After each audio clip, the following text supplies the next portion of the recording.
रूस ने एक बार फिर से कीव पर ड्रोन और बैलिस्टिक मिसाइलों से हमला किया है। कीव के अलावा ज़ैपोरिज़िया को भी टारगेट पर लिया गया है। इस हमले में यूक्रेन में 10 लोगों की मौत का दावा किया जा रहा है। उधर कीव ने एक बार फिर से रूस के सबसे बड़े लॉजिस्टिक हब पर हमले का दावा किया है। ज़ेलेंस्की ने कहा है कि रूस यूक्रेन पर हमला करने के लिए उत्तर कोरिया की मिसाइल का इस्तेमाल कर रहा है।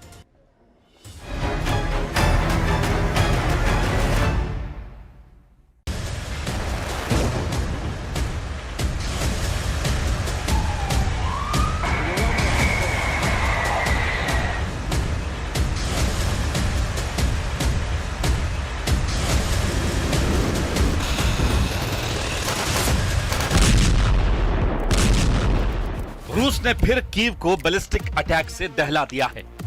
रूस के बैलिस्टिक मिसाइल हमले में यूक्रेन में कम से कम 9 लोगों की मौत हो गई है। यूक्रेन ने इस हमले में उत्तर कोरिया की मिसाइलों से हमले का दावा किया है। उधर रात में यूक्रेन के ड्रोन ने रूस की वोरोनिश में वाइल्ड बेरीज के गोदाम पर फिर हमला कर दिया है। इस हमले के बाद 36,000 वर्ग मीटर में फैले वेयरहाउस में आग लग गई। तो क्या रूस ने कीव पर फिर हमला कर यूक्रेन के लॉन्ग रेंज हमलों का बदला ले लिया है, या यूक्रेन ने फिर रूस के अंदर ड्रोन अटैक कर युद्ध को नई दिशा दे दी है? सिर्फ अगस्त में रूस ने कीव पर 4 बड़े और भीषण हमले किए। हाइब्रिड हमले में रूस ने यूक्रेन पर ड्रोन के साथ बैलिस्टिक और क्रूज मिसाइलें दागी, जबकि रूस के अंदर वाइल्ड बेरीज के गोदामों पर कीव ने कम से कम 20 बार टारगेट किया। कीव पर बैलिस्टिक हमले की यह सबसे ताजा तस्वीर है। यूक्रेन का दावा है कि रूस ने बच्चों के अस्पताल को भी निशाना बनाया, जबकि हमले के बाद कीव इलाके में एक गोदाम में आग लगने के बाद अफरा तफरी मच गई। यूक्रेन लंबे वक्त से एयर डिफेंस की कमी से जूझ रहा है और ज़ेलेंस्की ने कहा है कि रूस के बैलिस्टिक हमले से निपटने के लिए उन्हें जल्द से जल्द इंटरसेप्टर मिसाइलों की जरूरत है। इस बीच रूस के हमलों को लेकर एक ऐसा दावा सामने आया है जिसने रूस के युद्ध मशीनरी पर सवाल खड़े कर दिए हैं। दावा है कि रूस ग्राउंड अटैक के लिए S-400 एयर डिफेंस सिस्टम का इस्तेमाल कर रहा है, जबकि यह सिस्टम हवाई खतरों को गिराने के लिए बना था।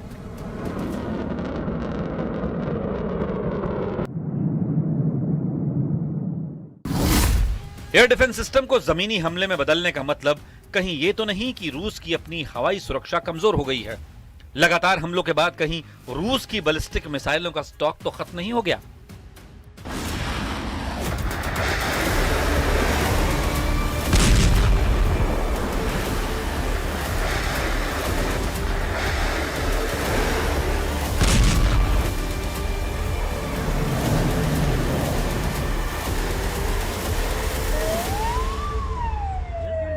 एक तरफ ज़ेलेंस्की दावा कर रहे हैं कि पैट्रियट मिसाइलों की कमी उनकी सेना को रूस के एक भी बैलिस्टिक हमले से रोकने में नाकाम कर रही है, तो दूसरी तरफ रूस के नए युद्ध पैटर्न बता रहे हैं कि कमोबेश यही हाल मॉस्को ब्रिगेड का भी है।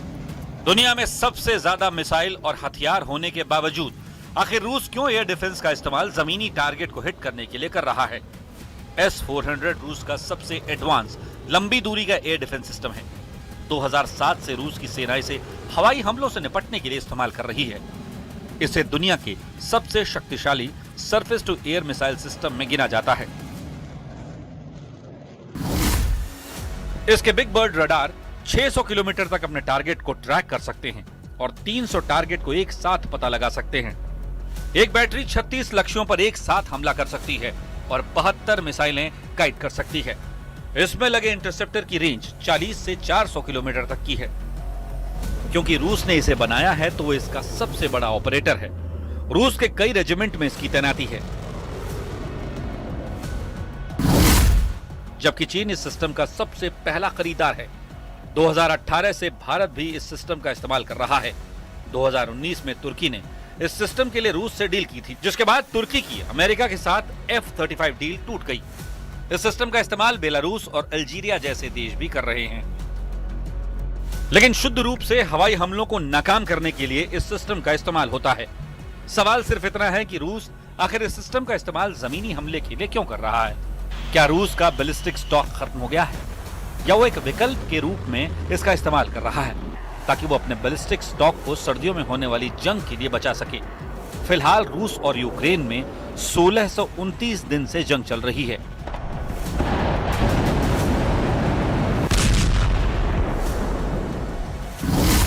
और सवाल है, तो ये जंग कितने दिन और चलेगी? इसका अंत कब होगा? इस जंग का अंजाम क्या होगा? वॉर एक्सपर्ट्स दावा कर रहे हैं कि इस जंग के फिलहाल खत्म होने की उम्मीद नहीं है। रूस यूक्रेन दोनों एक ऐसे थका देने वाले युद्ध में उलझे हुए हैं कि यह जंग कम से कम 2027 या उसके बाद भी जारी रह सकती है।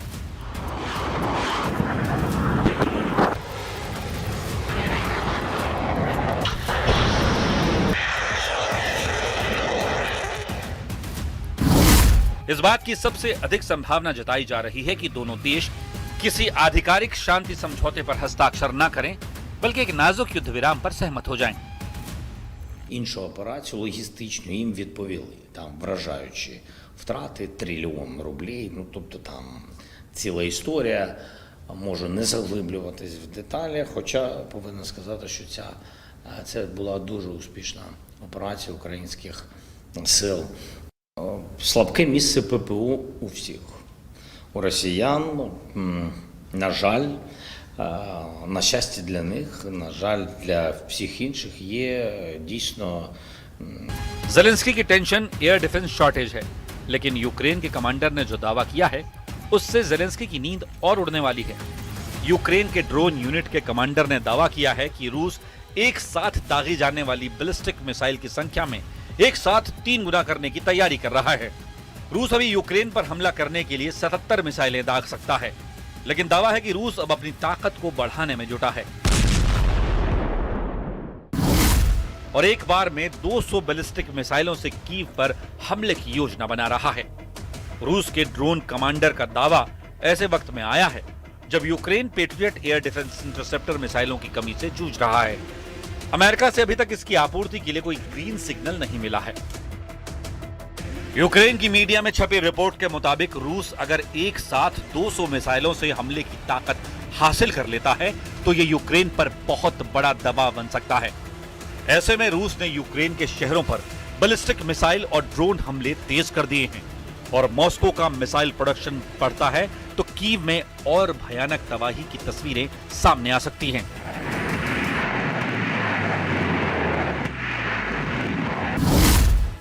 यूक्रेन के खुफिया एजेंसी एसयूआर के उप प्रमुख मेजर जनरल वादिम स्किबित्स्की के मुताबिक रूस के बैलिस्टिक हमले अब नहीं रुकने वाले हैं। दावा है कि जुलाई में रूस ने रिकॉर्ड 377 बैलिस्टिक और क्रूज मिसाइलें दागी। बैलिस्टिक मिसाइलों में से सिर्फ 29% ही रोकी जा सकी। अभी रूस अपनी उत्पादन क्षमता से 110 से 120% मिसाइलें बना रहा है। जिरकॉन और अपग्रेडेड ओनिक्स मिसाइलों के सालाना टारगेट रूस ने अगस्त के शुरुआती दिनों में पूरे कर लिए। यूक्रेन का दावा है कि अब रूस किंजल और K-32 जैसी कम सटीक मिसाइलों का प्रोडक्शन बंद कर सिर्फ बैलिस्टिक मिसाइलों के प्रोडक्शन पर जोर दे रहा है। यूक्रेन ने यह भी दावा किया कि अगस्त में रूस का लक्ष्य 11,000 अटैक ड्रोन बनाने का है। इसमें सबसे तेज टर्बोजेट वाले गेरॉन 4 और गेरॉन 5 ड्रोन बनाने पर ज्यादा है। इन ड्रोन्स की रेंज 450 से 850 किलोमीटर है, जो 500 किलोमीटर प्रति घंटे की रफ्तार से अपने टारगेट को हिट कर सकते हैं, जबकि 90 किलोग्राम पेलोड ले जाने में सक्षम है।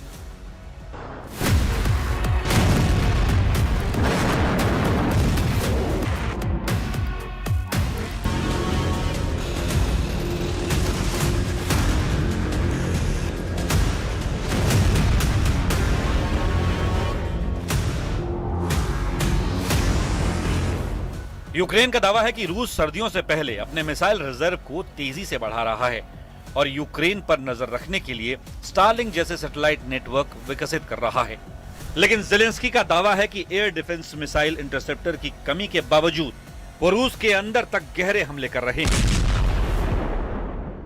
Але ви бачите, що ми завдаємо відповідних ударів, тобто там ми проходимо, вони її посилюють, але ми проходимо.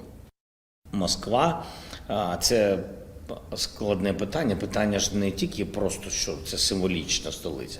Ми ж відповідаємо на їх удари. Але скільки б у тебе не було ППО, в будь-якому випадку ППО розряджається, і все одно ми будемо знаходити технології, щоб їм відповідати, і вони це відчували. І також ви бачите і енергетичні об'єкти, і...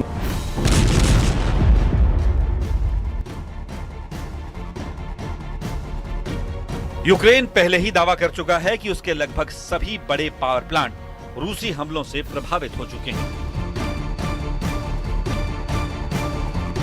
यूक्रेन का दावा है कि उसने बिना लंबी दूरी की पश्चिमी मिसाइलों के भी रूस के सैकड़ों किलोमीटर अंदर मौजूद रणनीतिक ठिकानों को निशाना बनाने की क्षमता विकसित कर ली है।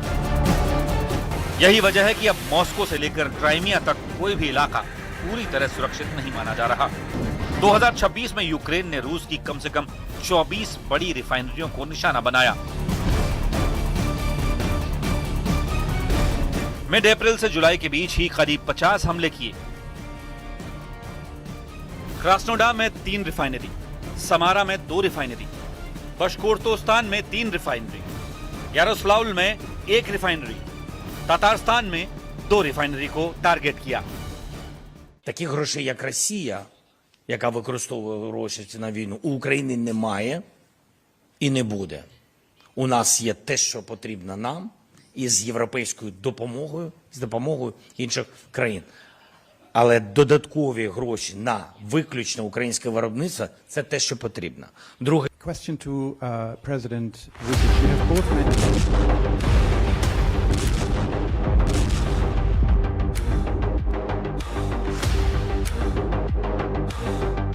ज़ेलेंस्की मान रहे हैं कि अमेरिका से मिसाइलें मिल भी जाएं, तब भी यूक्रेन की जरूरत पूरी नहीं होगी। लेकिन इसी बीच युद्ध के मैदान से जो नई तस्वीरें सामने आई हैं, वो बता रही हैं कि लड़ाई अब सिर्फ मोर्चों पर नहीं बल्कि सप्लाई चेन और लॉजिस्टिक नेटवर्क पर भी लड़ी जा रही है।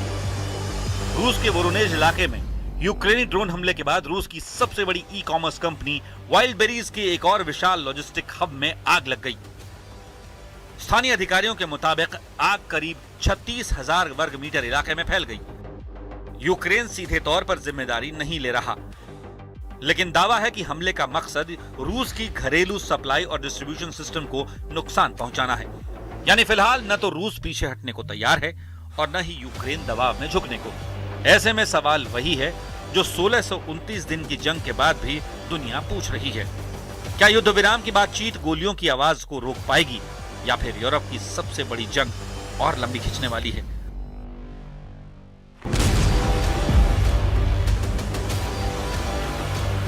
अभी यूक्रेन एयर डिफेंस में कमजोर, लेकिन ड्रोन वॉरफेयर में मजबूत दिख रहा है। उधर रूस बैलिस्टिक ताकत को बढ़ाने में जुटा है ताकि यूक्रेन को एयर डिफेंस सिस्टम मिलने से पहले ही निपटा सके।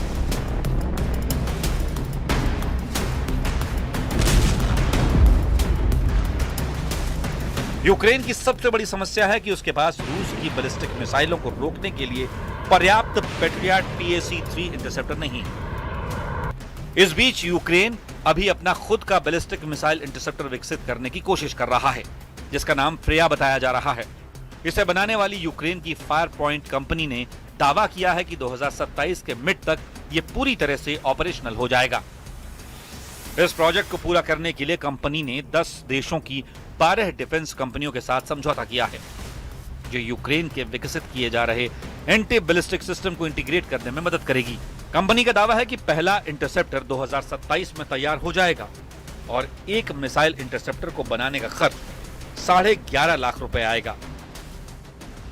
यूक्रेन जिस एंटी बैलिस्टिक सिस्टम को तैयार कर रहा है, उसमें FP मिसाइलें इस्तेमाल होंगी। लॉन्चर में एक साथ 4 से 6 मिसाइलें होंगी, जिनका इस्तेमाल जमीनी ठिकानों पर हमले के लिए भी किया जा सकेगा। यूक्रेन अभी तक 10 से ज्यादा बार मिसाइलों की टेस्टिंग कर चुका है। अब पूरे सिस्टम को इंटीग्रेट कर रहा है, जिसके लिए उसे रेडार और गाइडेड सिस्टम की जरूरत है। इस सिस्टम में 2 तरह की मिसाइलों का इस्तेमाल होगा। FP7 मिसाइल जिसकी रेंज 300 किलोमीटर है, जबकि FP9 जिसकी रेंज है 850 किलोमीटर तक। और शायद यही इस युद्ध की सबसे बड़ी सच्चाई है। एक तरफ रूस अपनी मिसाइल, ड्रोन और उत्पादन क्षमता बढ़ाकर यूक्रेन को थकाने की रणनीति पर काम कर रहा है, तो दूसरी तरफ यूक्रेन एयर डिफेंस की कमी के बावजूद नई तकनीक, लंबी दूरी के ड्रोन और अपने विदेशी इंटरसेप्टर सिस्टम पर दांव लगा रहा है। लेकिन सवाल सिर्फ हथियारों का नहीं है। सवाल ये है कि क्या रूस अपनी बढ़ती ताकत के दम पर यूक्रेन को झुका पाएगा, या फिर यूक्रेन की नई तकनीक और ड्रोन वॉरफेयर मॉस्को की रणनीति को चुनौती देते रहेंगे। फिलहाल 1600 दिनों से ज्यादा पुरानी इस जंग में न जीत साफ दिख रही है, न शांति का रास्ता। और जब तक दोनों पक्ष मानने को तैयार नहीं होते, तब तक यूरोप की धरती पर मिसाइलें, ड्रोन और तबाही का ये सिलसिला लगातार जारी रहने वाला है।